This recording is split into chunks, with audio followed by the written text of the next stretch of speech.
All right. Hi, everyone, and welcome to the We Deserve Better Anti-Violence Advocacy Summit. My name is Jackie Strom, and I am one of the co-founders of the SOAR Collective. I use she, her pronouns, and am located in my home office in Harrisburg, Pennsylvania. I'm a cis white woman with medium length, dark curly hair, and I'm wearing a black shirt, earrings, and glasses. I have brightly colored floral wallpaper behind me. And we are so excited for all of you who are making the time to join us today for part 2, Surfacing Issues. During today's webinar, we have ASL interpretation available, as well as closed captioning.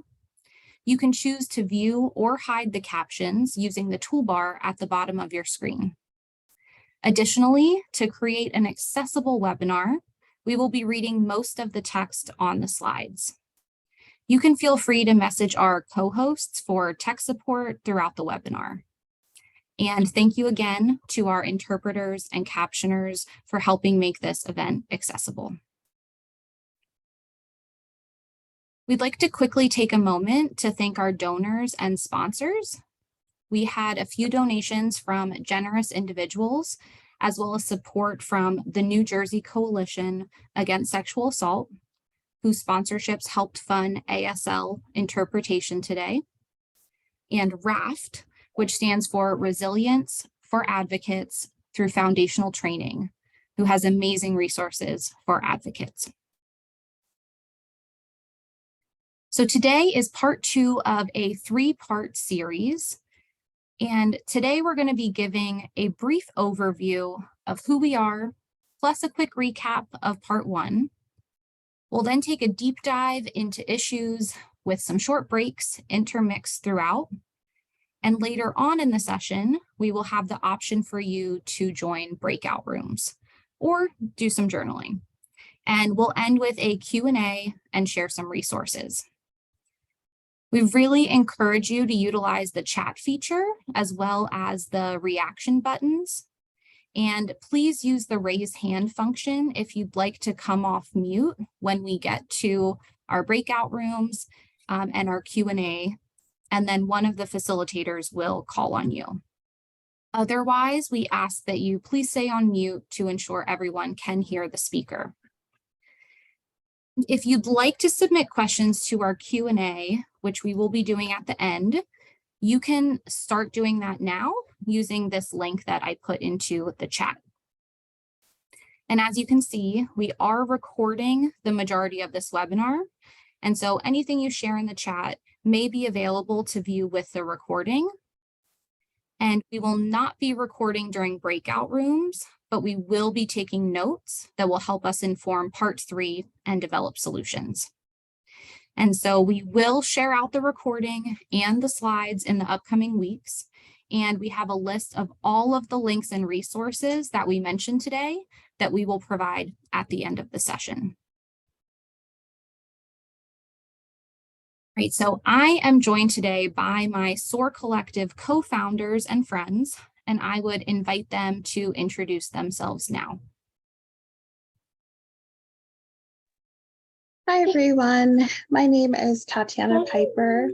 I am joined with my young coworker who might be making some noises as I'm talking.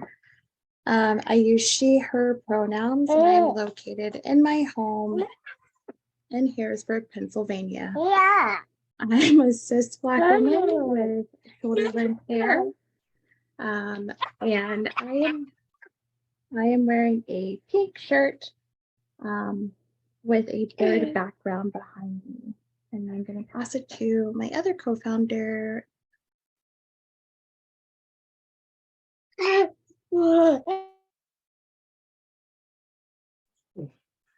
Hey everyone, sorry, I'm just trying to thank you for spotlighting me.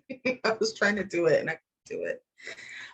Hi everyone, my name is Damaris Rodriguez. I use she, ella pronouns, and I am located in my home in Reading, Pennsylvania. I'm a cis, queer, mixed race Latina woman with short curly hair, brown hair, um, aviator glasses, and I'm wearing a floral dress, and I'm against a beige background with a painting of a cat doing a stretch.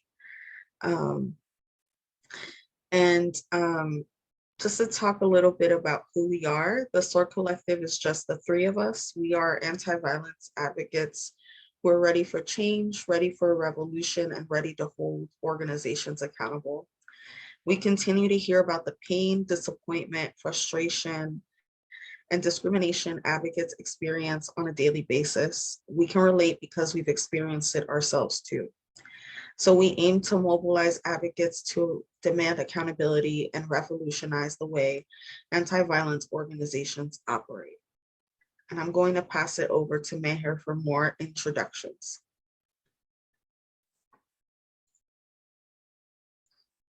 Thanks, Dee. Hi, everybody. My name is Meher Rahman. I am joining you from my lovely home city of Chicago. I am a cis brown woman, a South Asian woman. I have brown hair and I'm wearing brown eyeglasses and a gray top. I'm sitting in my bedroom against white window, gray walls. I would want to introduce you to Survivors Know, which is one of the active partners in this effort of We Deserve Better. Survivors Know is an organizing action hub. As survivors of power-based sexual violence, we organize, challenge the status quo, and create alternatives to the systems that have continually failed us. We couple trauma-informed labor organizing with survivor justice to address our wholeness as survivors. I also want to introduce the Midwest Anti-Violence Solidarity Circle, which is one of the initiatives of Survivors Know, and of which I am an active member. And some of us present here are also members. So the Midwest Anti-Violence Solidarity Circle is a community of anti-violence advocates dedicated to survivor-centered advocacy and community partnership.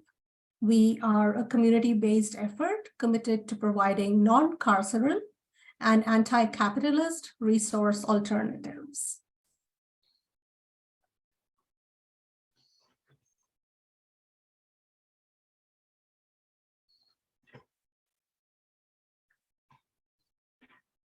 Right. Over to Merlin. Hello, my name is Merlin Peyton Ushery. My pronouns are he, him, or she, her, whatever floats your boat today. I'm a white, disabled, trans femme, non-binary, queer person coming to you from my home in Pittsburgh, PA. I have long brown hair, a short beard, and I'm wearing glasses and a colorful dress in celebration of Pride Month. I have been with Survivors Know as a digital artist and strategist for about a year and a half now, and a member of MAVSC for just over a year. I come to this space as a survivor myself, an advocate, and someone who is passionate about equity for all people. I will pass it over to Joe for more introductions. Hi, my name is Joellen Chernow. My pronouns are she, her, and I'm the co-director of Survivors Know. I'm based here in Chicago. I am a cis white woman with chin length, brown hair, brown eyes, and I am sitting in front of my staircase. And I will pass it on over to Sarah. Thanks, Joe. This is Sarah. Hi, everyone. Sarah Ferrato, she, her, they, them pronouns. And I'm located in my dining room / book nook in Cleveland Heights, Ohio. I'm a white, gender fluid person with longish brown highlighted hair, wearing a black cardigan and multicolored beaded earrings for Pride celebration as well. I have shelves of books behind me, and I have been a member of the Midwest Anti-Violence Solidarity Circle for just over a year, and in the anti-sexual violence prevention field, professionally and unprofessionally for over a decade, including my current role as manager of sexual violence prevention and public health initiatives at the Ohio Alliance to End Sexual Violence. And I will pass it over to Sierra. Thank you, Sarah. And all of you are awesome. Welcome, everybody. Michuksas. My name is Sierra, and I use NEI or she, her pronouns. I have been a member of MAVSC since last summer. I am a cis, queer, fat, Toyewa, Miwak Asa, which means disabled Nisenan woman of the people.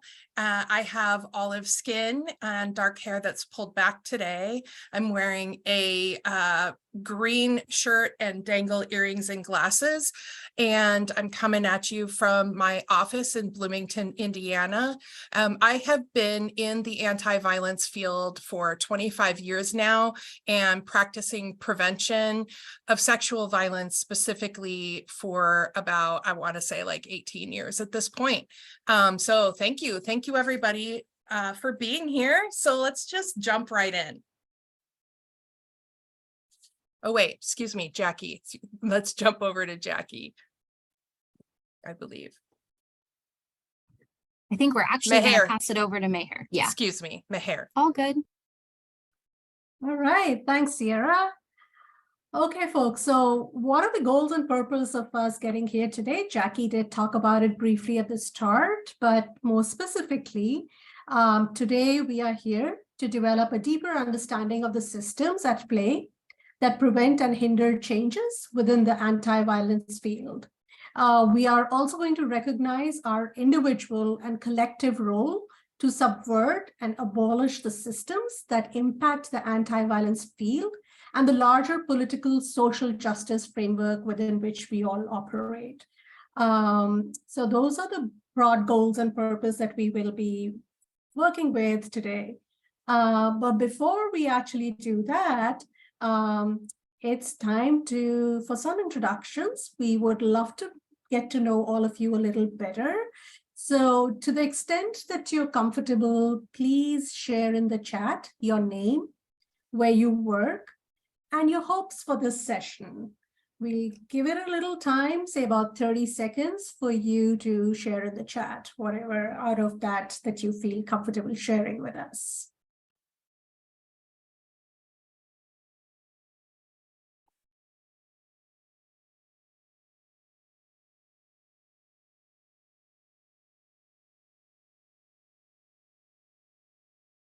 So your name, where you work, and your hopes from this session. All right, we have some responses coming in. Thank you, Isha.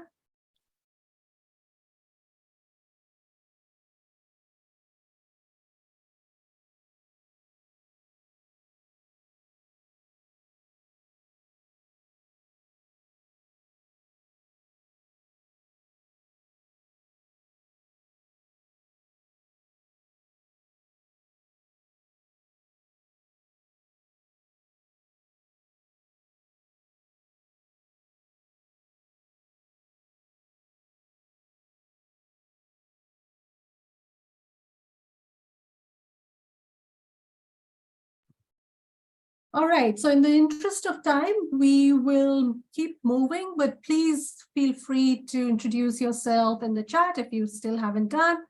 And I will now pass this over to Merlin. Hi, this is Merlin. Thank you, Meher. Before we go any further, we wanted to go over some community agreements. First, we want to again let everyone know that this webinar is being recorded and will be made accessible to others here and otherwise. So although the needs assessment feedback is confidential, as well as the polling responses, what is stated in the chat will live with the recording. As we convene as a group, we hope that you all will make a few commitments with us. The first is to commit with us to collective decision-making. Our work is your work, and your work is our work, especially in this webinar and in the next. We hope you agree to be as brave and authentic as able, and also acknowledge that due to identity and intersectionality, this looks and feels different to all of us. We ask you to commit with us to value, support, and uplift each other, because if we don't have each other's back in this movement, who will? Lastly, we hope you commit to our overall goal to change the anti-violence field for the benefit of all. If you agree to these commitment statements, please use the thumbs up or heart reaction to show your agreement.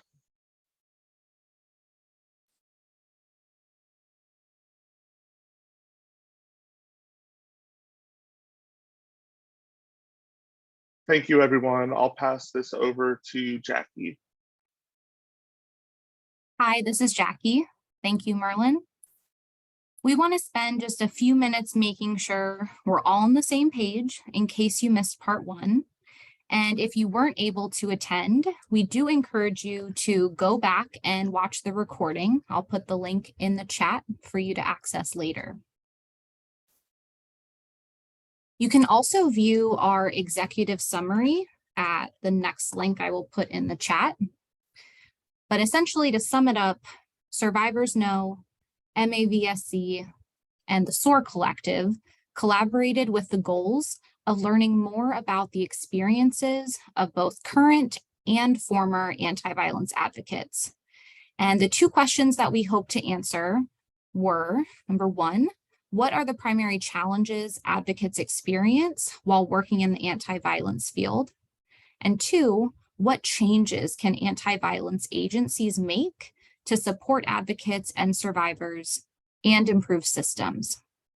And so we asked advocates to complete an assessment between the end of November 2022 through the middle of January of this year.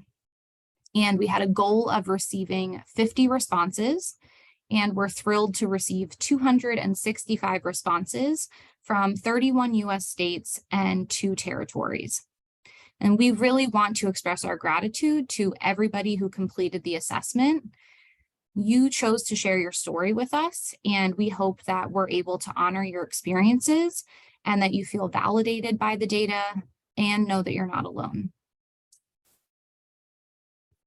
We grouped the key findings into 4 main themes, including advocates, leaderships and organizations, survivors, and systems. And we shared these in more detail in part 1 and encourage them to review them if you weren't able to make it. And so in case you want to look at our Instagram post instead of the executive summary, I put that link in the chat as well. We ended part 1 by promising to dive deeper into systems and letting participants know about some of the topics we planned to cover during part 2, which you can see on your screen and include things like prevention efforts, anti-racism, community-led initiatives, new leadership, collaboration, disrupting the status quo, adaptation and innovation, elevating marginalized voices, elevating Gen Y and Gen Z voices, and policy change advocacy. And so throughout today and part 3, we will be sure to cover all of these in some way or another.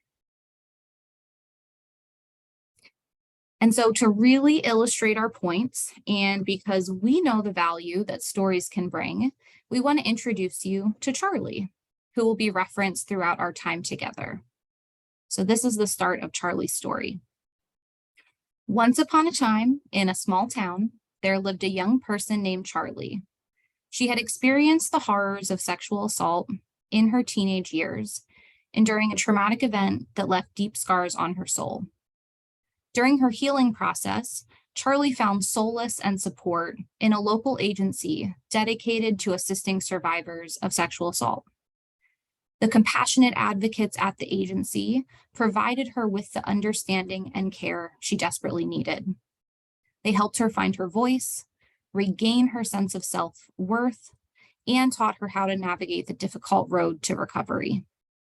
So you'll hear more about Charlie momentarily, but for now, I will pass it over to Sierra. Thanks, Jackie. All right, this is Sierra. First things first, we deserve better pay. And we're mindful that we couldn't do this work without dependency on volunteers. So let's go back to Charlie's story for a second. Inspired by the incredible impact the agency had on her life, Charlie decided to become a volunteer there, hoping to offer the same support to others who had experienced similar traumas. She poured her heart and soul into her work, showing empathy, kindness, and understanding to each survivor who walked through the agency's doors. I'm sure many of us have met Charlies in our time in this movement, dedicated volunteers who care deeply about the impact they're making. And it's true that agencies depend upon volunteers. In fact, 45% of directors who responded to the 2022 Ohio Victims Services Compensation Survey said their organization depends on volunteers to take the place of paid workers.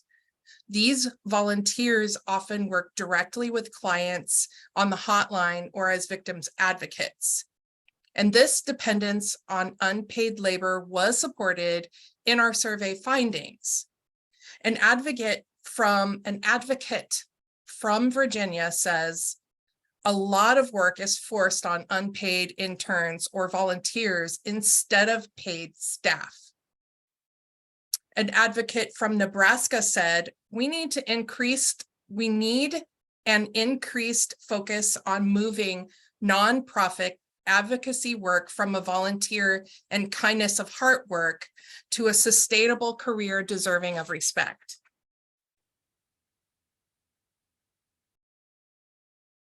As time went on for Charlie, her dedication and passion caught the attention of the agency's management. Recognizing her exceptional commitment and skills, they offered her a full-time position as an advocate. Thrilled to have the opportunity to make a lasting impact, Charlie accepted the offer, eager to continue her mission of helping survivors heal. Charlie's path from survivor to volunteer to employee is not rare. You might recall from our survey that we found that 60% of advocates identified survivorship to work in the anti-violence as inspiration. Survivorship was an inspiration to work in the anti-violence movement. And we also have supporting data from a Texas study of 530 intimate partner violence and sexual assault professionals who found that 58% of participants reported experiencing trauma as a child and 50% reported experiencing trauma as an adult. So we can confidently say that when we support advocates, we are also supporting survivors.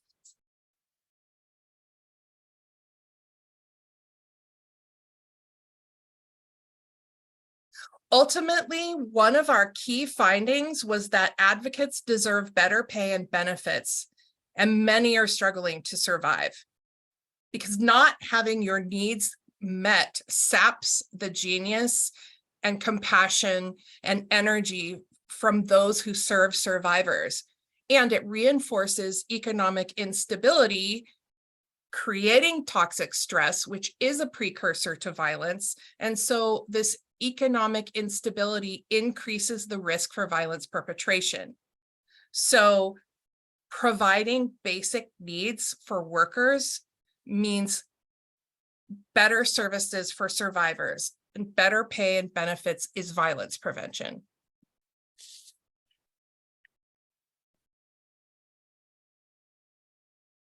Low pay and benefits are central to the problem of retention as well.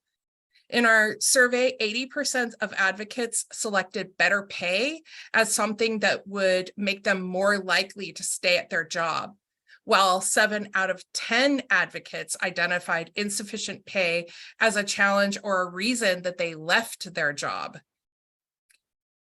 The 2022 Ohio Victim Services Compensation Survey also found that 60% stated lack of compensation. It was the main challenge for staff retention. And the same survey found that 45% of staff said their salary does not cover their basic needs. An advocate from West Virginia asked that we value advocates. And they go on to say, ultimately, better pay is the bottom line. Advocates carry a large burden of responsibility and care on their shoulders, on top of constant paperwork and reports and forms for accountability with very little financial gain.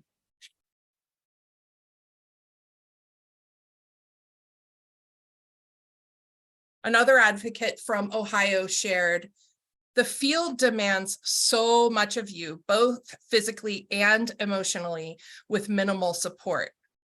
The healthcare that is offered is so expensive with the worst benefits that therapy for myself is difficult to access, and the flex time isn't there to even attend.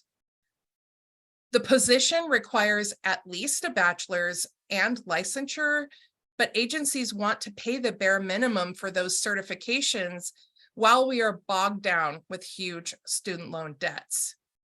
The clients I support and work with keep me going, but there's no way this could be a long-term career option. At most, a stepping stone and good experience. So let's take a broader look at the economy in a large Midwest state. The Ohio Compensation Survey found that most victim services employees do not earn a living wage based on average salaries reported. The Ohio minimum wage is $9.30, but research suggests that a living wage for one adult and no children is $15.61. And for an adult with one child is $31.60.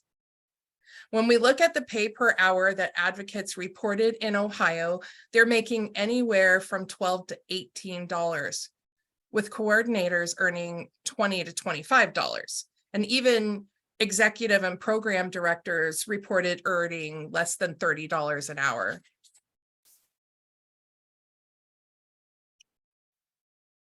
So we can clearly see in this graph the pay disparities for advocates. This is the National Network to End Domestic Violence's April 2023 Economic Justice and Domestic Violence Advisory Council recommendations on advocate compensation.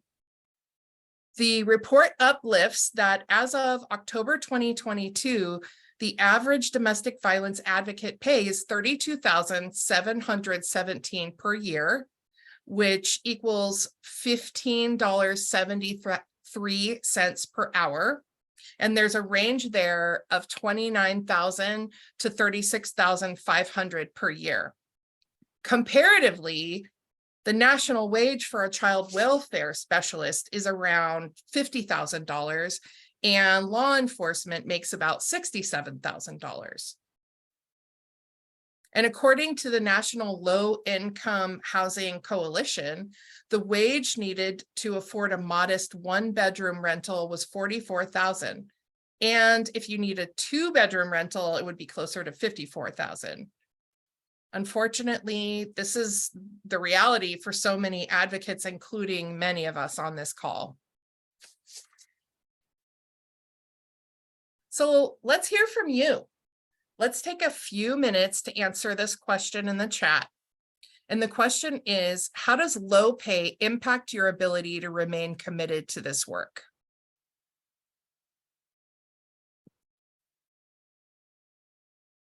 So we'll just wait a bit here to hear from you.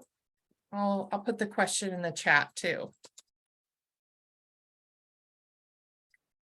Right, Sarah says, feel free to share directly with the facilitator if you're not comfortable sharing publicly. Thanks, Sarah, that's a really good suggestion. So Madison says that low pay can make people feel undervalued. Absolutely. And lots of love for you, Madison. We've got some agreements here. Vana says low pay means that I'm always looking for side gigs to get by, while my main job is too mentally draining to consistently keep a consistent part-time job. Whew, that is a hard reality right there. You get stressed and depressed paying bills. It could lead to burnout. Oh, they're rolling in now.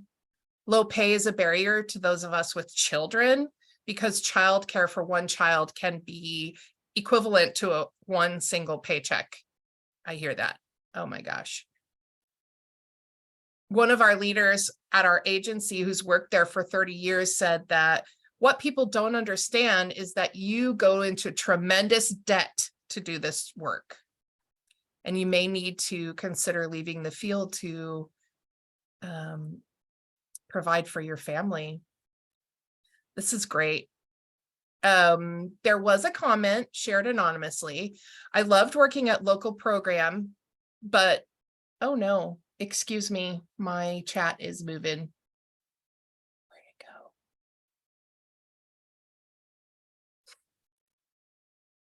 I'll start that over. I loved working at a local program, but with no cost of living raise and with no opportunities to advance, I had to look into more macro work or I would have left the field. Thank you so much for sharing. I really encourage you to keep it rolling, keep it going. And I'm going to go ahead and pass it over to Dee. Thanks, Sierra.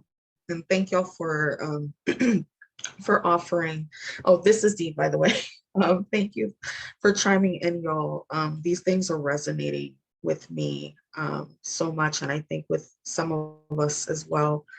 I want to bring us back to Charlie's story for just a second, who, as you recall, took a job at the same agency that she was volunteering for. And despite her best efforts, Charlie found herself stretched thin, trying to help as many survivors as possible with the constraints of an overburdened system. Her voice, which she had felt was so valued as a volunteer, now seemed meaningless. On top of that, she had been forced to take on a second job to make ends meet. This is also very familiar for many of us. An advocate from Indiana affirmed by saying, multiple of my coworkers have second jobs to pay the bills. The 2022 Ohio Compensation Survey found that employees working one or more other jobs reported fatigue and lowered performance at their victim services job. And an advocate from West Virginia shared, salary is low, and due to the erratic hours, 24-hour on-call shifts, for example, we are not permitted to have a second job. We've been told that a second job then takes away our availability from our on-call and that it wouldn't be fair to ask other advocates to work around our schedule. So not only are some advocates experiencing low pay, but they're also not being permitted to earn enough income to pay their bills. Next slide, thank you. And funders can create additional barriers to the work. So not only are staff working at anti-violence agencies often underpaid, but as I said, funders create additional and unnecessary barriers to do the work. Just reading a couple of quotes here on the slide, an advocate from Maryland shared, being beholden to foundations and or the state. As a result, we are never as bold as we need to be. Our demands often fail to address root causes. Advocates are tasked with doing too much with not enough pay. As such, there's too much staff transition / turnover to keep up with, Existing teams aren't big enough to meet the needs of both survivors and funders, which means we often prioritize what the funder asks, needs, or wants. And then an advocate from Illinois said, extremely limited funding and grantors perpetuate power and control dynamics by requesting an overload of required documentation, monitoring of time, and audits while underfunding programs and having significant restrictions on how survivors can be aided with funds. And just to, show how this plays out, we're gonna talk a little bit about the STOP formula grant funding. STOP, if you're not familiar with the term, I think most of you are, but in case you aren't, STOP stands for Services, Training, Officers, and Prosecutors, which is a Violence Against Women formula grant fund. STOP funding is intended to develop and strengthen the criminal justice system's response to violence against women and to support and enhance services for victims. But as we see here, 55% of STOP formula funding goes to the carceral system, which includes prisons, courts, policing, and prosecution, while victim services only receives 30% of funding. The funding that victim services receives for training often encourages collaboration with law enforcement and courts. And just to read the quote from an advocate in Wisconsin on the screen, they said, "We need stable funding at a level high enough to hire the staff that our organization actually needs, so existing staff aren't overburdened with work." And just to add to that, there's skewed financial priorities. Police departments receive a lot of funding across the country. And when we look at state and local policing budgets from 2020 compared to the Office on Violence Against Women grant awards, we see really big disparities. So, starting with Illinois, their policing budget for 2020 state and local was $5.68 billion, whereas Illinois received $19.38 million in OVW grant awards for fiscal year 2020. A lot of the police budgets are in the billions, with the exception of Iowa here. Iowa's policing budget in 2020 was $915 million, so about 85 million short of $1 billion. And they received $8.08 million in OVW grant awards. And I'm just going to read one more. Wisconsin's police budget was $1.92 billion for 2020, and they received $11.52 million in OVW grant awards. And to add to that, the 2022 Ohio Victim Compensation Survey also found that 43% of organizations receive more than half of their money from state and federal government, which begs us to answer the questions: can we afford to divest from restricted funding, and can we afford not to? So now we're gonna engage y'all in the chat and ask, if all STOP grant funding went directly to victim services agencies, how would you utilize that money? And if you could drop that in the chat. And we're just gonna wait a couple of seconds to see what responses come in.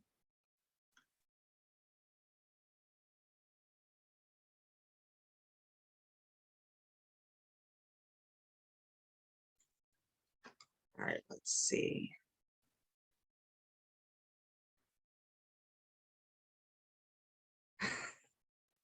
Staff, Cece said staff. Megan said meeting basic needs of survivors and their families. Emily said more advocates to lessen caseloads and provide greater access to resources, shelter, clothing, food, therapy. Pay advocates a livable wage, yes. Think of the prevention work that could get done. Absolutely. Direct financial assistance to survivors and those in need. real centered services and not what funders want. Oh yeah, they're rolling in. I want to read them all, but I also want to keep us on time. I'm going to read two more. And I'm sorry if I didn't pick you. Y'all all have fantastic answers. Fair compensation for staff, direct money towards services that aren't covered by the red tape of other grants, better health benefits. Thanks, y'all. Appreciate you engaging us in the chat. And also want to share some quotes that advocates shared in our survey that speak to moving away from carceral systems, because so many of the funding, so much funding goes to carceral systems, and that means that our work gets underfunded. Oh, there it goes. I was just waiting for the slide to clear up. Thanks for patience. Anti-violence as a field is still rooted in the criminal justice system, and that system is traumatizing to work in and to send survivors to, said an advocate from Ohio. And then an advocate from Pennsylvania said, there is inconsistency among the community with regard to how anti-violence systems should work. Oftentimes, law enforcement is not trained on trauma-informed procedures for dealing with anti-violence cases. They may often become part of the problem by not believing a survivor when called out to a scene. And lastly, an advocate from Wisconsin said, I admire the efforts of many agencies that provide culturally specific victim/survivor services. The support offered feels more transformative because they often focus on building community organically through a variety of methods. I think a lot of funders have a very limited understanding and idea of what prevention services and direct services look like. They should take a note from some of the smaller community-led organizations. So now seems like a good time to check in with Charlie. As Charlie settled into her new job, her new role, she began to witness the systemic challenges and injustices embedded within the agency itself. The organization's limited resources, bureaucratic hurdles, and the constant struggle for funding took a toll on the staff's ability to provide comprehensive and effective support. Charlie witnessed how survivors were often left waiting for long periods with their needs unmet due to the overwhelming demand for services. The weight of the moral injury she experienced, witnessing the same injustices she had suffered, slowly eroded her spirit. Burnout settled in, extinguishing her once burning passion and leaving her feeling jaded and disillusioned. Unfortunately, I think many of us can relate to that feeling. So we are going to take a quick break, while on break, we're going to be playing a 2-minute box breathing exercise video. Feel free to participate or do something else, grab a drink, go to the bathroom, and we'll see y'all back here in a couple of minutes.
Hi, everyone. This is Tatiana. Welcome back. As a reminder, if you have any questions for the Q&A, you can submit them at the link in the chat. Thanks, Jackie, for adding that.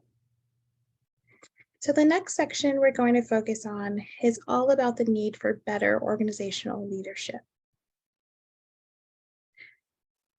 One of our key findings from the survey was that leadership at anti-violence organizations often replicate the same toxic, abusive, and violent environments and power dynamics that this movement aims to prevent. So I'm sure the power and control wheel is something that many of you are familiar with. What you're seeing on your screen is actually an adapted version that shows how power and control shows up in the workplace. So if you want to see this graphic up close, you can check out one of our Instagram posts. And thanks, Jackie, she has posted it into the chat. And so this wheel demonstrates that the same tactics that we traditionally see used on victims of violence are also used to isolate, intimidate, threaten, minimize, deny, blame, and abuse employees.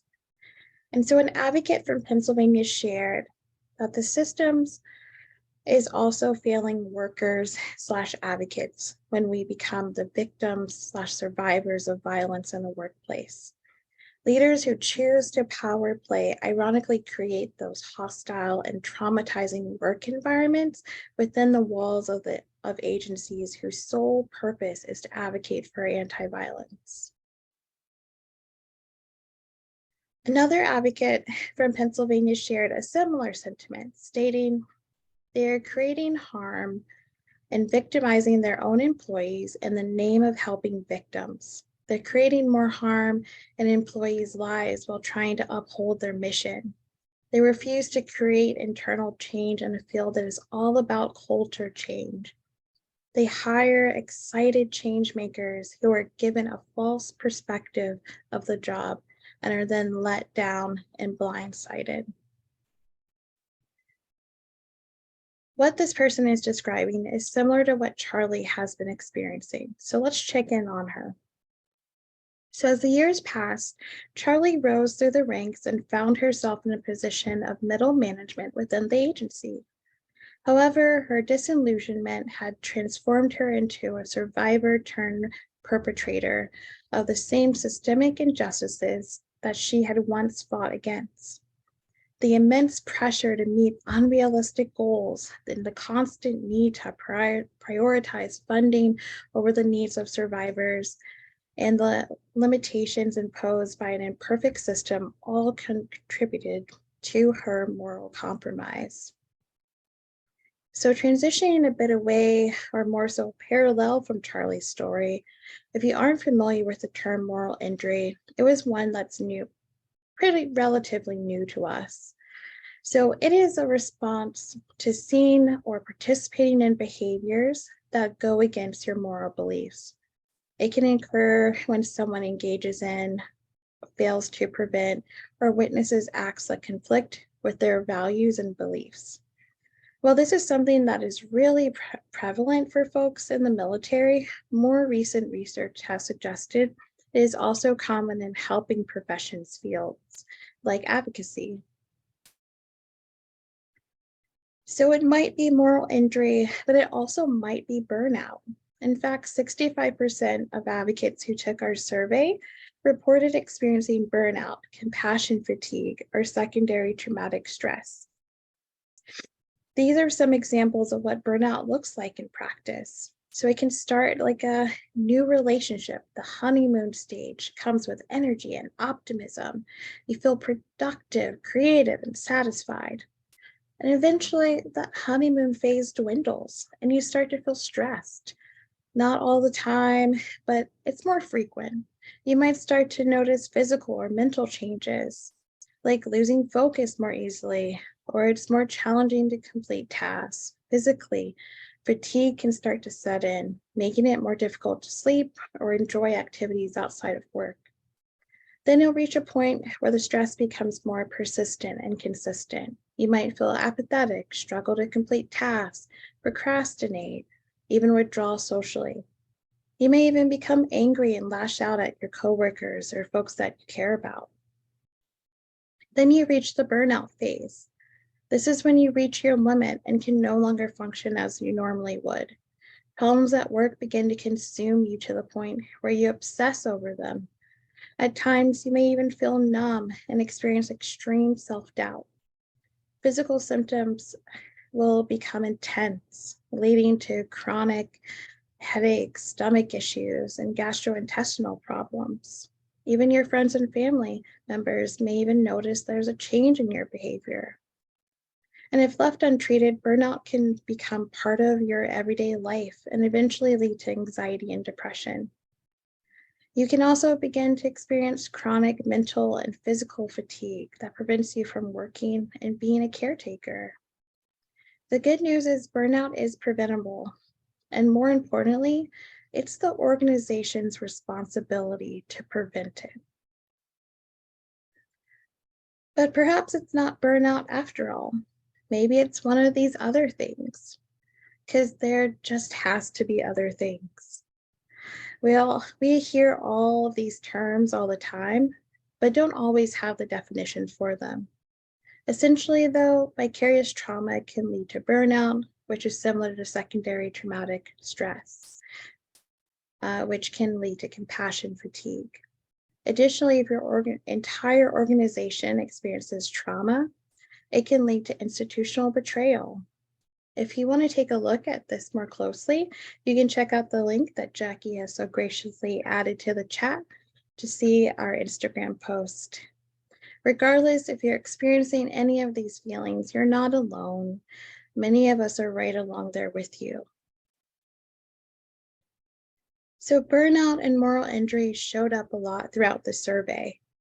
And so we know this is a vulnerable question, but if you're willing to share it with us of how you've experienced burnout or moral injury and how it has affected your work, we'd really appreciate you putting those thoughts in the chat.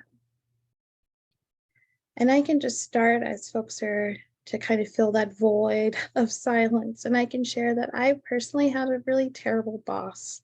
I used power dynamics to cause harm. So burnout showed up for me as consistently being on high alert, waiting for others or waiting for the other shoe to drop. And even now, just a few years from that separation, still having moments where I'm second guessing myself or rewriting emails. And so I see in the chat, we have our field is believe survivors accept in the workplace. Wow, that really sums it up beautifully. So Sierra said, when I worked in a local program, my ED told me that the primary prevention is ridiculous, which that is ridiculous. So we have decision fatigue. And yes, absolutely, I really resonate with that. That's second guessing all the time. Amanda said, I experienced burnout when I worked in DV shelter during COVID. We were working a lot of hours and managers I loved left, and it was nuts. When I was burnt out, I wasn't sleeping. Even positive things stressed me out. I could barely think and everything was stressful. I'm so sorry that that's what you went through, Amanda. So we also have an old position burnout, burnt out fast because leadership didn't want to be a leader and everything fell on case managers and shelters. That managing up and not being paid equitably for that and the stress of that. Ugh. So thank you all for really sharing in the chat, and I'm just exhaling at mandatory reporting as a moral injury issue. Absolutely. So thank you all for being vulnerable and sharing. I'm sure that wasn't easy. And also know that, you know, we do have a Discord if anyone ever wants to go on there and talk about how they're feeling or need support. And so the first finding, I'm sorry, just skipped over where I was. I'm just caught up in everything y'all are saying and just processing at the same time as trying to talk. So next we're going to switch gears a bit and talk about why racial inequities exist in gender-based violence leadership. And so these findings are from the National Resource Center on Domestic Violence, or NRCDV, and can be found in the link in the chat. If you haven't had a chance to review this entire results and recommendations, I strongly encourage you to do so. NRCDV is really doing some good intentional work led by women of color. So a lot of snaps to them. And so we're going to go through each one of these points. So I'm not going to read them now, but a quick note as we consider moving beyond whiteness and oppressive approaches to this work, we also have to consider the ways we center quote unquote women as a whole in the movement. This limits our structural change by not expanding who we are considering to be impacted by gender and power-based violence. However, these findings truly do line up with what we saw in our survey, so we want to uplift them. The first finding was that the gender-based violence movement is guided by white cultural norms, promotes white supremacy, and reifies institutional practices that value whiteness. And so white supremacy culture is the ideology that white people and the ideas, thoughts, beliefs, and actions of white people are superior to people of color in their ideas, thoughts, beliefs, and actions. White supremacy expresses itself interpersonally as well as structurally, like through our government, education systems, food systems, and beyond. So if you aren't familiar with these concepts, we really encourage you to take a look at the principles that are in the website that's in the chat. These principles show up in all aspects of our lives. Like for me, the fear of open conflict just came up today as I was struggling to share something with others, but didn't want to cause any conflict. We'll also be demonstrating how they show up in the anti-violence movement in just a bit. But for now, I'm going to pass it over to Jackie. This is Jackie. Thank you, Tatiana. So the second finding was that white women will not give up power. And this aligns with the National Network to End Domestic Violence recommendations that say positions of power and higher pay are often held by white women, who often have the ability to stay in the movement longer and work their way up, given their increased access to generational wealth made possible due to institutional racism. Additionally, there's a really wonderful resource by Heather Lane Talley, and I'm going to put that link in the chat as well. And so Heather explores this concept of white women in nonprofit organizations, where they expand on parts of white supremacy culture that they've observed in themselves and others, and that might be more specific to how white women bring white supremacist behaviors into the workplace. So that might include things like disavowal of power, obsession with the future, performative anti-racism, over-delivering, niceness above all else, and confusing informality with equity. And an advocate from New York in our survey emphasized the need for more diversity in our movement by saying it has to be decolonized. If white women, specifically those removed from the target population, continue to lead this field, it will not change. It has to be survivor-led and way more diverse than it is currently. The field needs leaders from historically and currently marginalized communities, and it needs to stop pushing them out under the guise of, quote, cultural fit, or using arbitrary standards that are mostly met by privileged white women. Their third finding was that women of color are seen as the doers, but not the thinkers in the movement. But we know that women of color are both thinkers and doers. Right? If we look back at the history of the anti-rape crisis movement, we can track it back to the anti-slavery movement in which Black women led the way. And we wouldn't be doing this work if it was not for women like Sojourner Truth, Rosa Parks, Racy Taylor, Ida B. Wells Barnett, Joan Little, and the countless other Black, Brown, and Indigenous women. And if you haven't heard of the Combahee River Collective statement, you should definitely take a look. A collective of Black feminists released a statement in 1977 that said, "We are actively committed to struggling against racial, sexual, heterosexual, and class oppression, and see as our particular task the development of integrated analysis and practice based upon the fact that the major systems of oppression are interlocking." And they go on to say, "We realize that the liberation of all oppressed peoples necessitates the destruction of the political economic systems of capitalism and imperialism, as well as patriarchy." And so if that resonated for you, just wait until we get to the system section in a bit. And then we have more current anti-violence work rising in popularity, like the hashtag #MeToo movement that Tarana Burke created. And so we are going to share a bunch of links in our resource document that goes over the history of these leaders in the movement. Their fourth finding was that coalitions engage in practices that create unhealthy work environments for women of color. And so the Center for Community Organizations, or COCO, has this graphic that illustrates this via a journey of the, quote, problem woman of color in the workplace. Basically, after a short honeymoon phase, the woman starts to point out issues with the organization, and she starts to experience recurring microaggressions and structural barriers. Some of those things might include heightened surveillance of her work and her interpersonal relationships, repeated comments about her body and physical presentation, and an expectation that she would address internal race dynamics.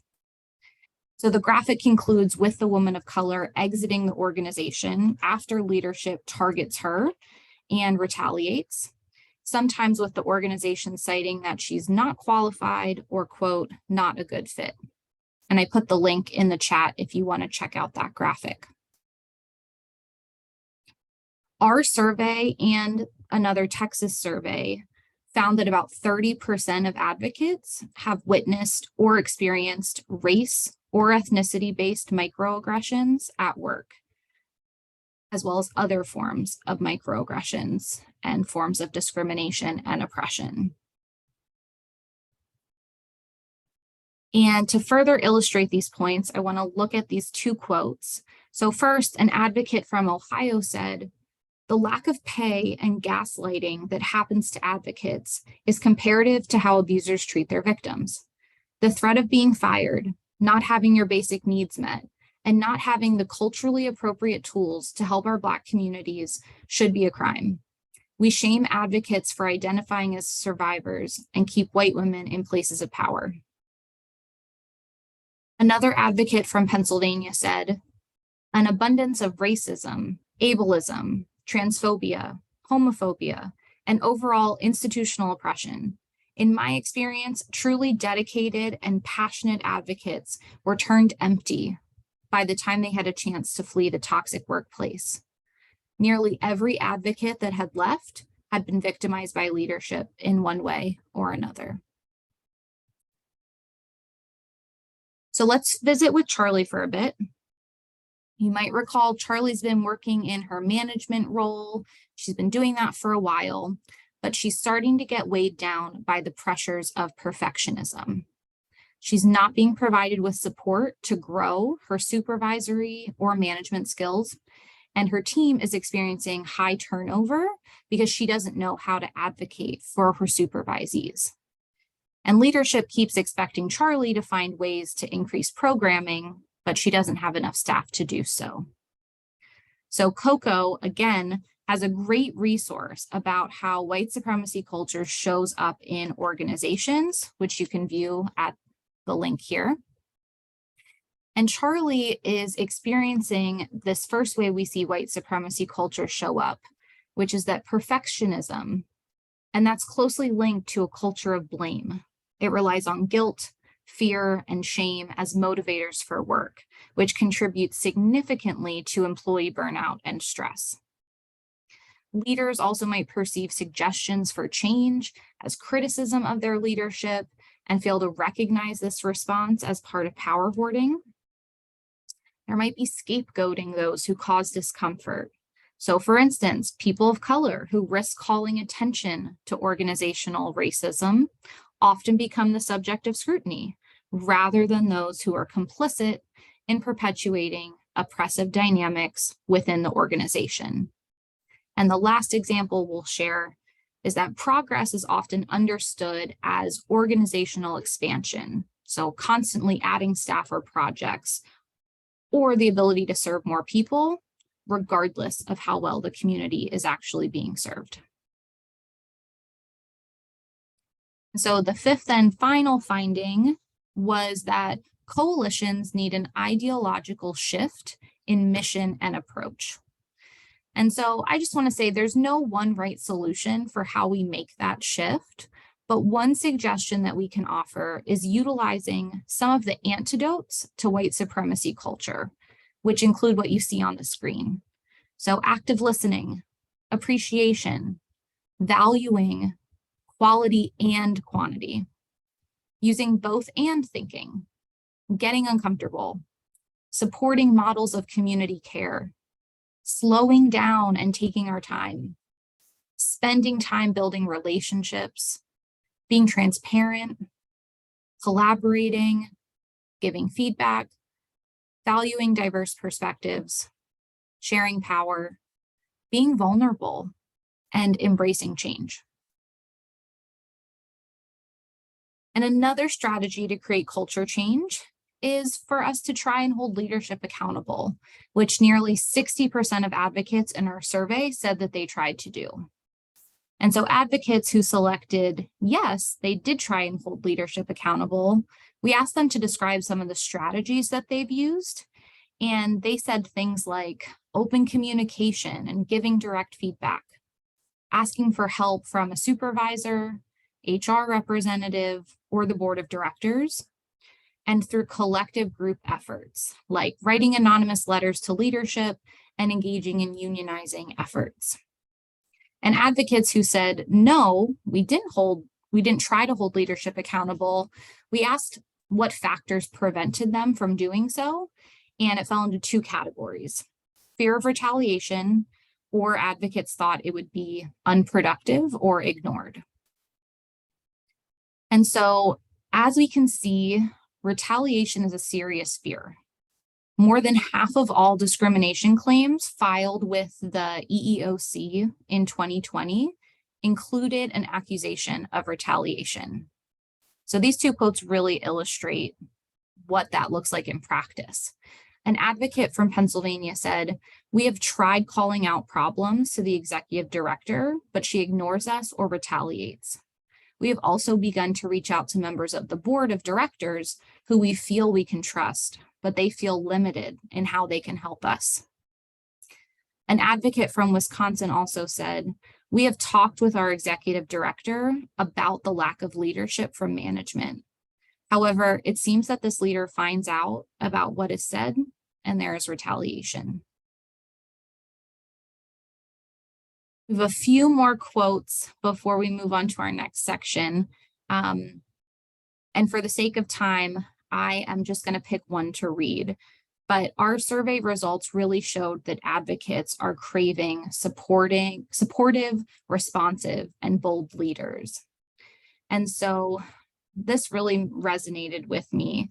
An advocate from Minnesota said, "Our leadership is great at listening, but when it comes to taking action is where the issues come in. Too many white middle-class women in leadership with no direct service experience talk the talk, but fail to recognize shortcomings or where improvement is needed when it comes to trauma-informed and culturally competent practices. And so before we end this session and take another 2-minute break, we're going to check in on Charlie. So Charlie, remember, once an advocate filled with hope and determination, became an unwitting cog in a broken system.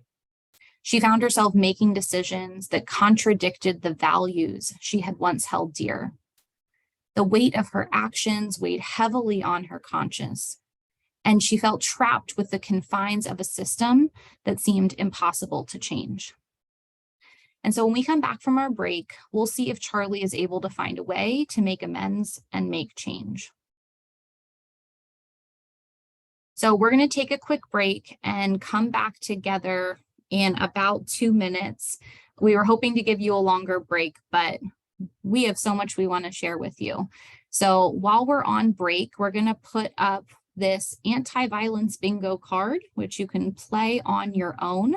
And when we come back, we'll see if anybody got a full bingo card and what does it mean if you actually did.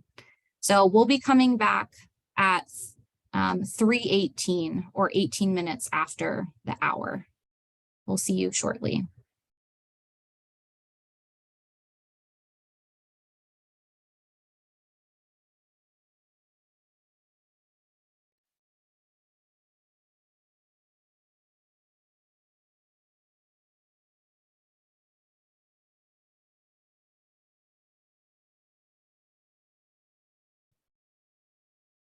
This is Jackie.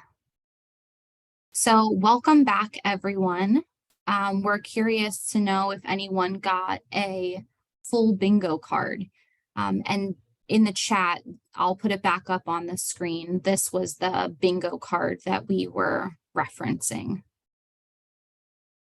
Okay, so some people might have gotten bingo. You know, I will just say the bingo card really represents how challenging this work can be, and at the same time, some of the things that we really love about it. And so just a quick reminder, if you have questions, please submit them to this link. And at this point, I'm going to turn it over to Dee to talk about systems. Thanks, Jackie. So as Jackie said, we're going to dive into systems. Sorry, y'all. I am chewing some gum and it went down throat really weird. So I'm just trying to catch my breath for a moment. Thanks for your patience, y'all. One of our key findings was that the root causes of violence must be addressed. We must prioritize and invest in prevention and meaningful anti-oppressive practices. Advocates also expressed the need for more intentional, as well as meaningful and anti-oppressive practices, also being more intentional in that work and making sure that we're uplifting Black, Indigenous, and people of color leaders and other advocates at the margins. This also relates to the need for prevention practices that truly address root causes of violence. And so we're expanding on those root causes. On the screen is a 5-circle Venn diagram with the words capitalism at the center and then overlapping. You have some other types of systems such as racism, imperialism,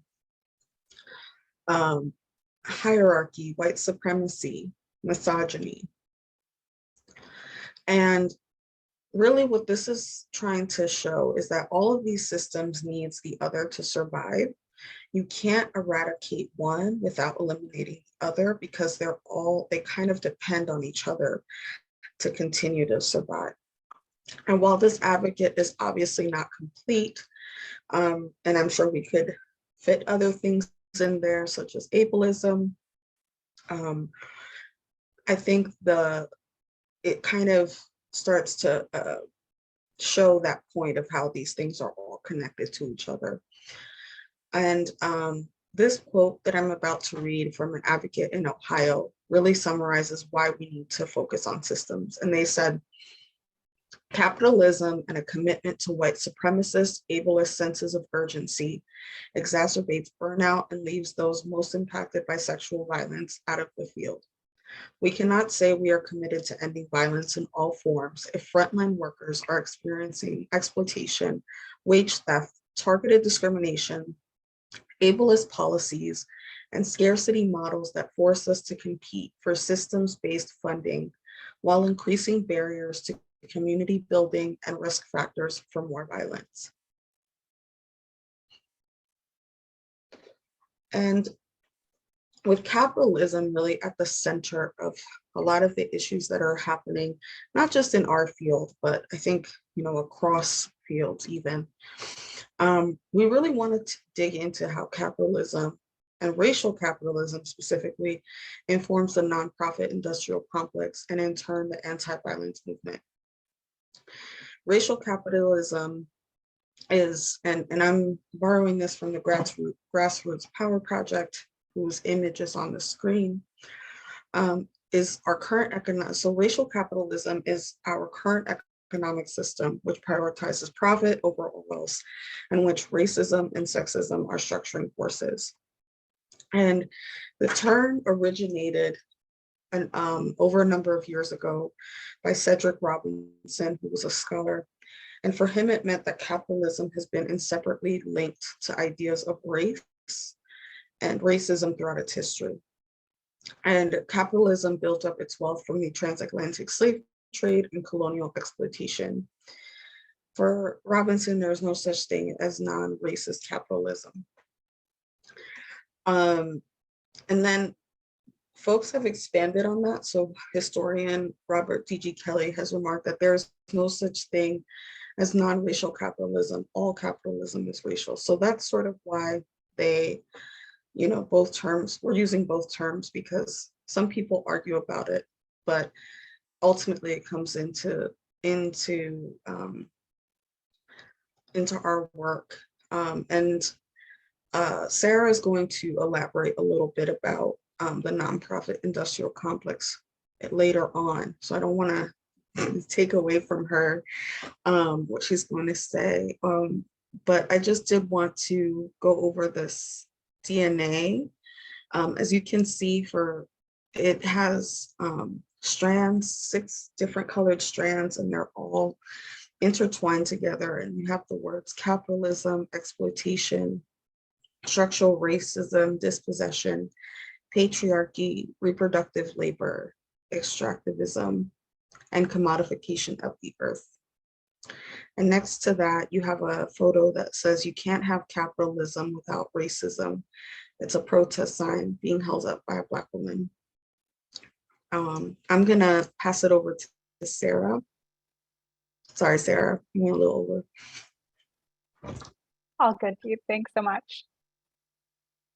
All right, so this is Sarah, and we're going to bring it back to Charlie for just a moment as we explore the nonprofit industrial complex.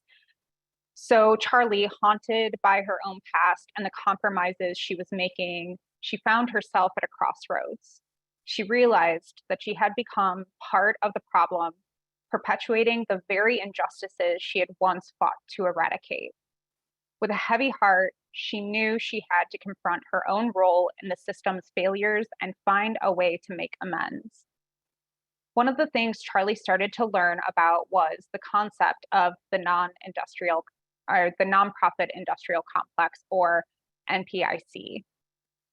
The term was popularized in 2004 by Insight, a collective of radical feminists of color organizing against state and domestic violence, and asserts that, and this is the definition, nonprofits function as a form of soft social control to placate the masses and maintain order.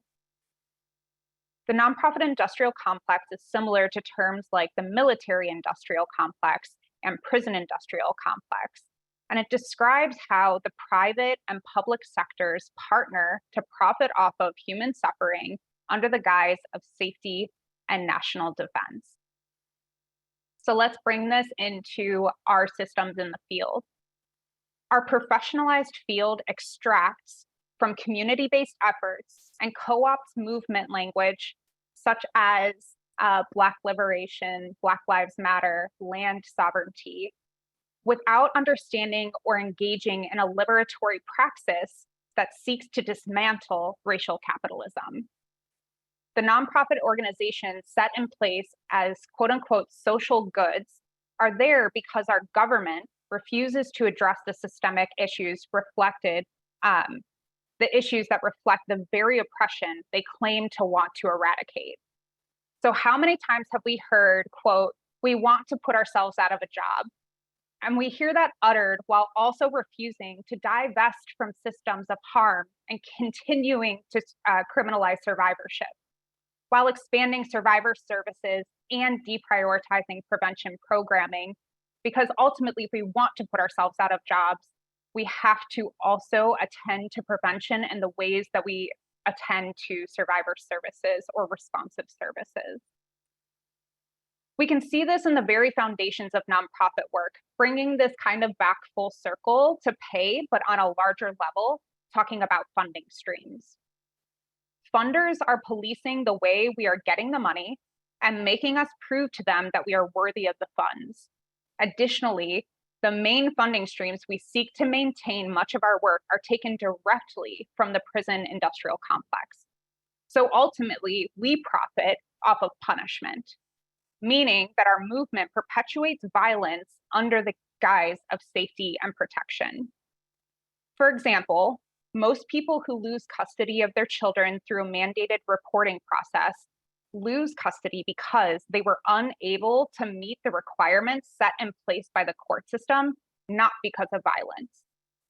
Capitalism impacts poor people disproportionately, which is exacerbated by racism, hence racial capitalism, that criminalizes poverty. Instead of criminalizing, what if we fulfilled people's unmet needs? What would happen to the family policing system? So we subscribe in the professionalized field to very specific forms of justice, as was highlighted through the mandated reporting process. We subscribe to retributive justice, an eye for an eye, when we know that that isn't what many survivors want or need. We double speak about self-determination and returning agency back to survivors, while only offering limited options for justice and safety that have been created by systems that profit off of imprisonment and recidivism, not transformation and community accountability. To expand a little bit more on the nonprofit industrial complex, the book, The Revolution Will Not Be Funded by Insight, mentioned earlier, who coined the nonprofit industrial complex definition, gives some examples of how the NPIC shows up in our world, including encouraging social movements to model themselves after capitalist structures rather than to challenge them, monitoring and controlling social justice movements. That can include also co-opting social movement work, as we kind of talked about a little bit earlier, managing and controlling dissent in order to make the world safe for capitalism, not for liberation, redirecting activist energies into career-based models of organizing that then ultimately is creating more policing, and allowing corporations to mask their exploitative and colonial practices through philanthropic work. This is especially showing up in our funding streams when we are prioritizing funds based on people's feel-good responses to seeing pictures of like survivors with their programs, right? That we hear people like, I want to see the results. I want to see survivors being helped, and therefore continuing that philanthropic work through an exploitative lens. And from the article, Pursuing a Radical Anti-Violence Agenda Inside and Outside a Nonprofit Structure by Elisa Bieria, she writes, as the movement developed and became increasingly professionalized, workers were expected to not be battered women, but experts with a master's degree in social work. Whereas in the beginning of the anti-violence movement, survivors were prioritized as workers in organizations, It is currently the case that if an advocate identifies herself as a survivor of rape and abuse, she could provoke a warning flag for employers, for if she was one of them, the damaged ones, how could she possibly effectively advocate on their behalf? So one of the most vital questions we can ask ourselves is, how do we diversify our prevention and response strategies to meaningfully divest from carceral systems when we take governmental funding that relies on policing for funds? How do we actually end gender-based violence if we continue to uphold systems of harm that aren't working for survivors? The nonprofit sector, as it currently exists, is a tool for upholding the state's interests in policing and extraction, especially from the most marginalized communities. So to bring this back to Charlie's story again, in an effort to do better, Charlie began by reconnecting with the survivors she served, celebrating their successes and healing journeys. They helped her find the fiery passion that she had lost. She then sat down with her team and took accountability for how she had led them in ways that put their well-being on the back burner, transparently sharing her own struggles and moral compromises. She reached out to her peers, engaging in open discussions about the systemic challenges they faced. Together with her team and her peers, they started a dialogue aimed at addressing the root causes of the agency's limitations and seeking solutions that would lead to meaningful change. Like Charlie realized, there are so many systems to navigate, and they are all interwoven and dependent on one another. Sometimes this can make us feel like it's impossible to impact systems, right? But we can, and we actually already are. Every day, we continue to work with survivors and work with our communities who don't get justice through the criminal justice system, and yet we are still supporting them, which is actually working through an abolitionist framework, because we're offering alternatives to our quote unquote modern traditional forms of justice. Because truly the criminal justice system is incredibly young and hasn't been around for very long. People have been practicing abolitionist frameworks much longer. We will talk about how each can play a role in how we can each play a role in dismantling these systems in the part 3 of this webinar series. But for now, based on all the systems that were on the previous slide, which we'll go back to in a moment so folks can use that as a reference, we would like you to pick 2 of them at random and share with us in the chat how they might be connected or impact one another, specifically in our field. And I do challenge you to pick ones you might not have thought of initially, or even add ones that you don't see included here. So pick 2 of these systems and share with us in the chat how they're connected to one another.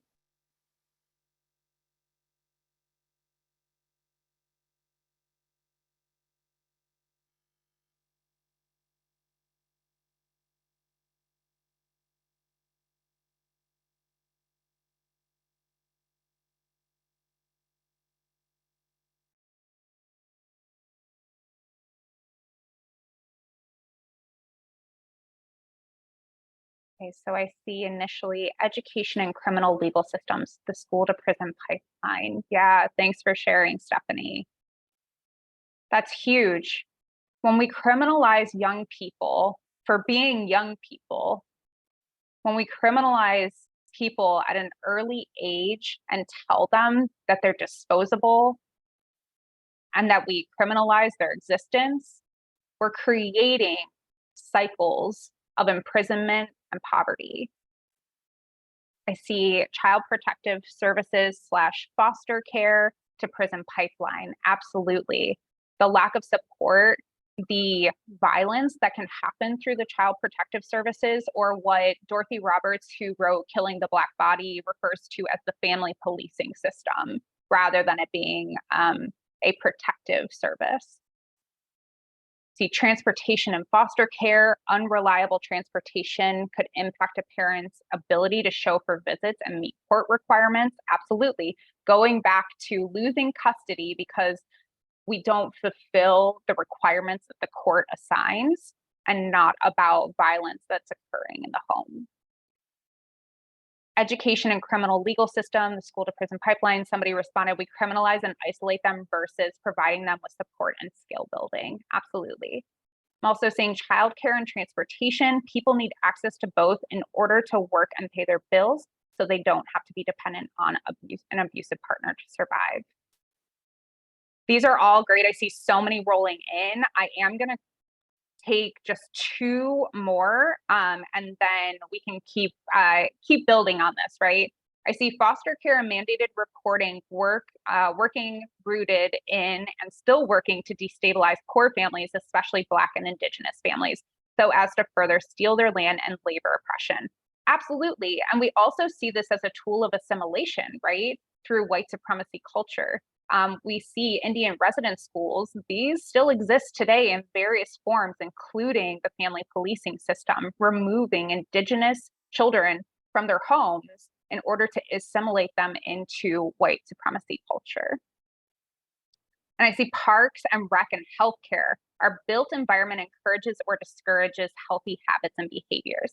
Yes, thank you so much for sharing, and keep them coming, y'all. Once we make these connections at a larger level, we can find our roles in those systems to reform, dismantle, and abolish, right? And rebuild again. So as we continue to explore how all these systems are connected and dependent upon one another to uphold oppressive systems, we have to look at the way that the nonprofit industrial complex is connected as well. We mentioned earlier about nonprofit organizations co-opting grassroots language without engaging in liberatory praxis. Case in point, the Moment of Truth letter. So the Moment of Truth letter, I'll read the top. It says, in June of 2020, 47 state and territorial coalitions signed on to the quote unquote Moment of Truth letter, which details the harms caused by the mainstream movement and articulates the commitment of the signatories to move into the future divesting from the criminal legal system and in community with BIPOC leaders. The letter proposed honoring our historical foundations in grassroots organizing and actively stepping into a future where the experiences and expertise of BIPOC members of the movement are centered. And I'll have you just go back a slide real quick to read the last of that piece. So the quote here says, superficial reform is not enough. We, the undersigned Sexual Assault and Domestic Violence State Coalition, call ourselves to account for the ways in which this movement, and particularly the white leadership within this movement, have repeatedly failed Black, Indigenous, and people of color survivors, leaders, organizations, and movements. So this letter, drafted by the National Coalition Against Domestic Violence, states, it is time to transform not only oppressive institutions, but also ourselves. Divestment and reallocation must be accompanied by rigorous commitment to and participation in the community solutions and supports that are being recommended by multiple organizations and platforms. We are listening to and centering BIPOC-led groups, organizations, and communities. The letter outlines a radical vision that would require an entire overhaul of the field.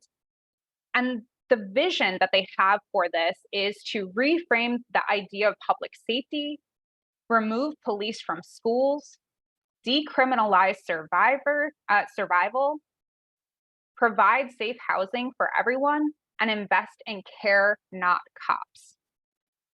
The letter uplifts land sovereignty, Black liberation, disability justice, trans rights, transformative justice, police divestment, and other grassroots activist language. And with 47 signatories endorsing this vision, we surely would see forward movement, right? Unfortunately, that's not the reality overall. While there are organizations committed to these tenets, often culturally specific organizations left out of the mainstream movement historically, what we see ultimately is the field at large virtue signaling, meaning that there's the public expression of opinions or sentiments intended to demonstrate one's good character or social conscience or the moral correctness of one's position on a particular issue.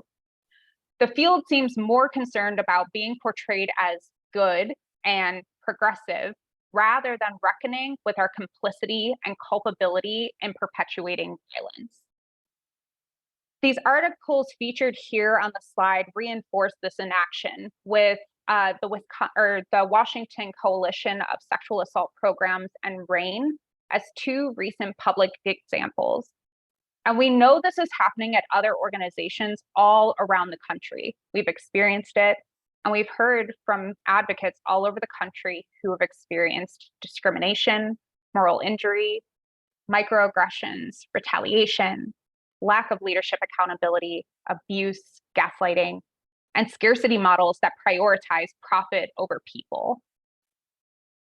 It can feel especially disillusioning and impenetrable to experience the cognitive dissonance, so that state of having inconsistent thoughts, beliefs, and attitudes, especially as relating to behavioral decisions and attitude change. When 47 coalitions are signing onto a letter that asserts a return to community-led roots while effectively changing very little about our professionalized field. A position statement without action is an empty promise. An apology without changed behavior can be manipulative. So to wrap this up, I'll leave you with disability justice activist Mia Mingus's words. True accountability is not only apologizing, understanding the impacts your actions have caused on others and yourself, making amends and reparations to the harmed parties. But most importantly, true accountability is changing your behavior so that the harm, violence, and abuse does not happen again. I'll pass it over to Meher. Thanks, Charlie. Thanks, Charlie. I was gonna say thanks, Charlie. Thanks, Sarah. Well, that was playing subconsciously in our mind because I think we all recognize ourselves as Charlie here. So, as we're nearing to our end, I want to wrap up Charlie's story. Through her own journey of self-reflection and the collective efforts of survivors, staff, and management, Charlie began to advocate for systemic reform within the agency. She fought to secure additional resources, raised awareness about the challenges faced by survivors, and pushed for policy changes that would better support them.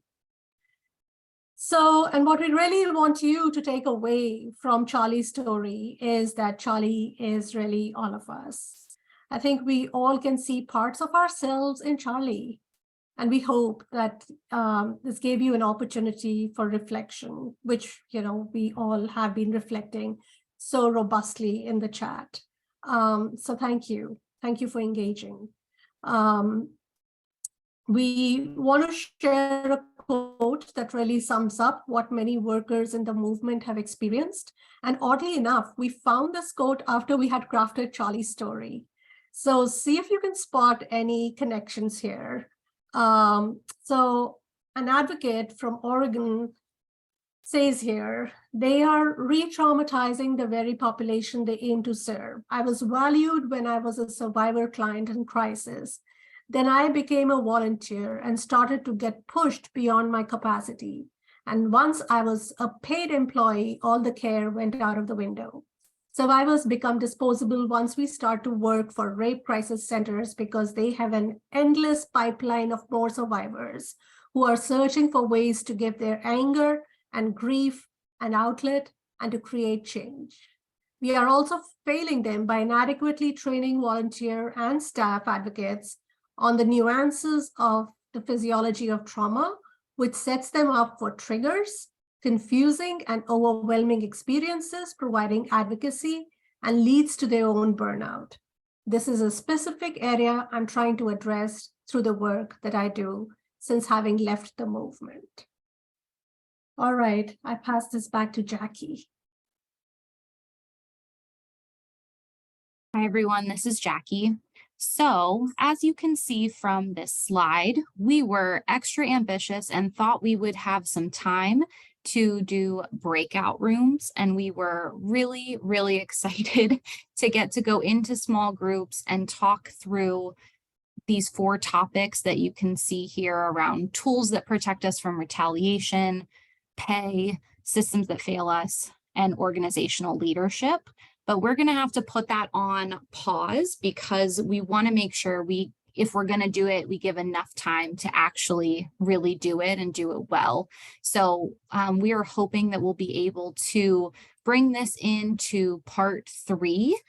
But in the meantime, we did want to at least share with you the journals that we had put together. So if you had decided not to be part of the breakout rooms and you wanted to do some journaling, this will at least give you an opportunity to see the questions that we were going to talk through and reflect on your own. And so in our follow-up email to you all, we'll see if there's another way that we can hear back from you all about some of those takeaways. So I'm going to skip ahead here. And at this point in time, I am going to pass it over to Joe to help lead us through question and answers for the last little bit of our time together. And if you remember, we have this link that we've been using asking folks to share their Q&A question or their questions submitted to. So I'll turn it over to you, Joe, and I'm going to stop sharing for a second and see if I can pull up the questions that we have.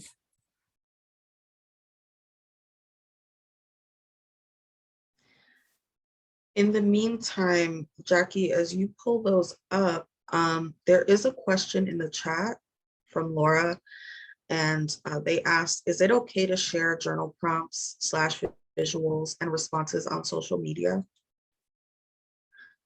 And I think that that's great. If you feel like you want to, we would love to have that, but also no pressure to do that, because I know it can, maybe you don't want to share that information, or but yeah.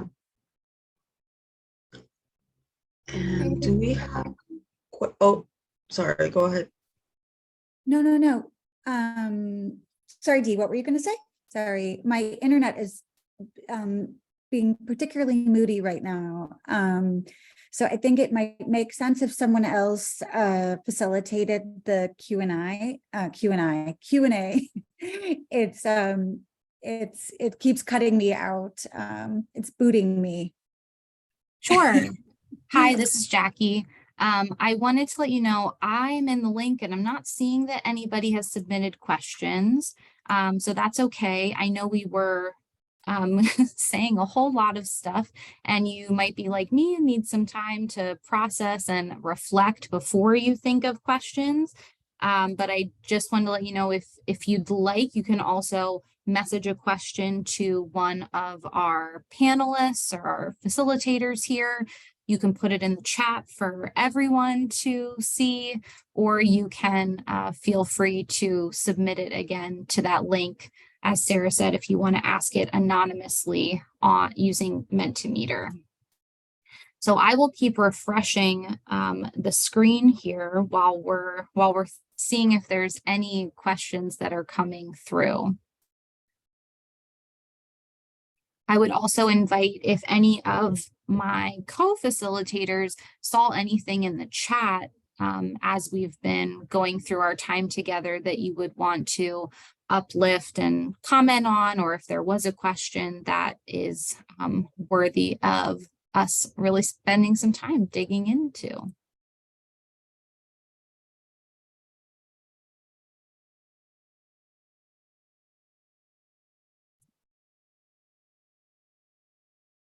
Hi, this is Sarah. I want to uplift because I think it's so important.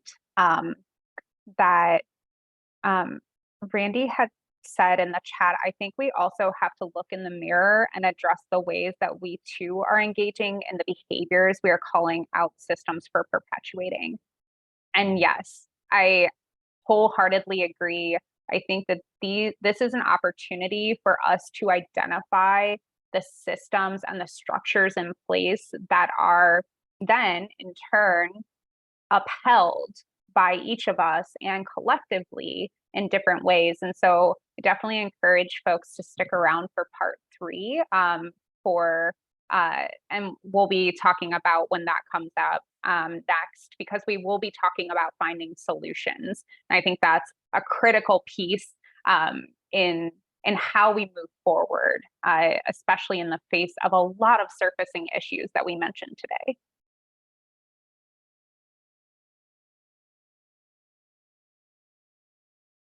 Jackie, have any questions come in? No, I haven't seen any yet. All good. I feel like Vanna White, like questions.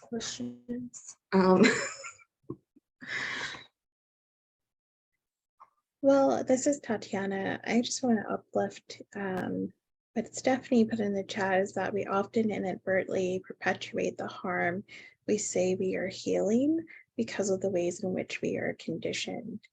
And I think as much as we, definitely there's a lot of systemic and things that need to be done through and by leaders in the movement, but there's also things that we individually have to work on, which is the ways in which white supremacy shows up in the ways that we communicate with each other, how we interact with each other, how we treat each other. So we didn't do a lot of conversating about like our individual work, but that's definitely a really key part to all of this.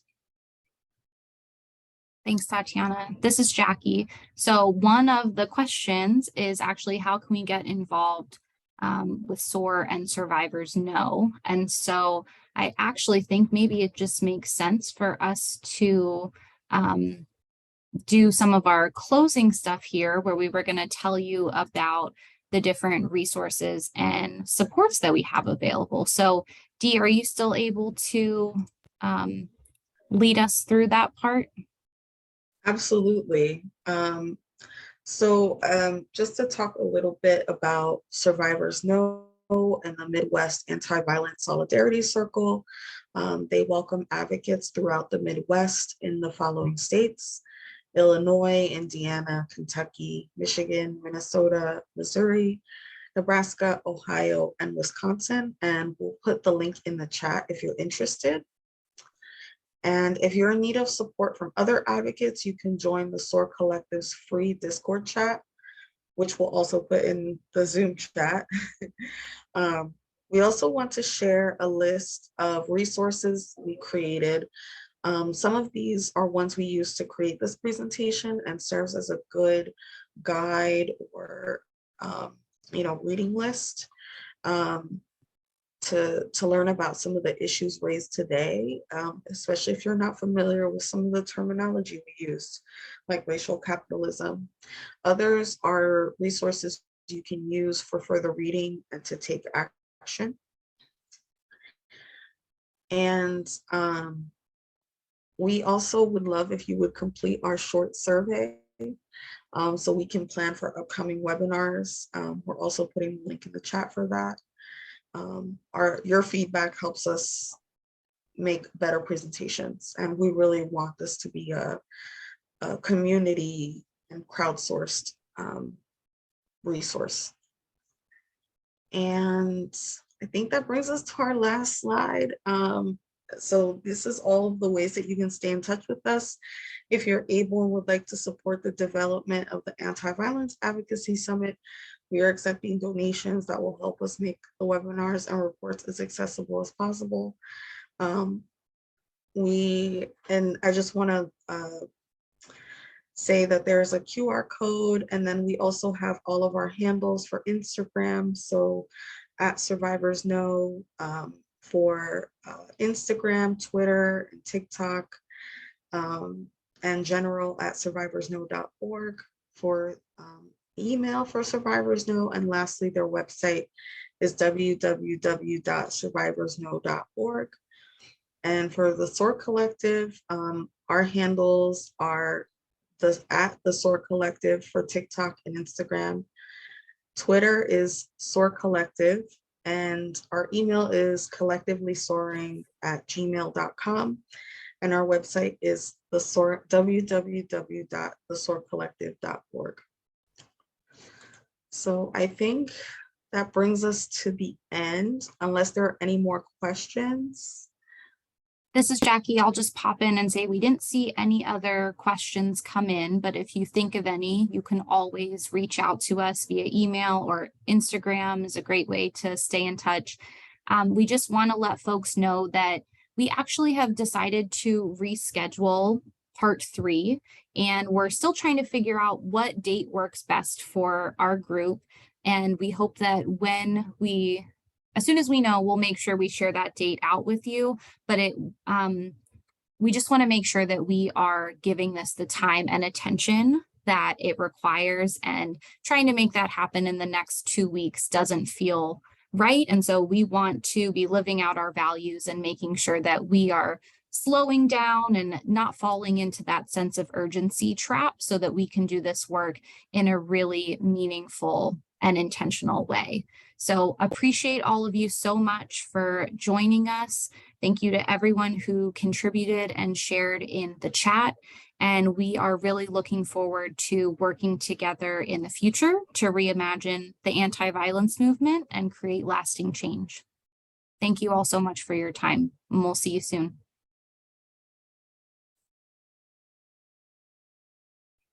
Thanks, y'all.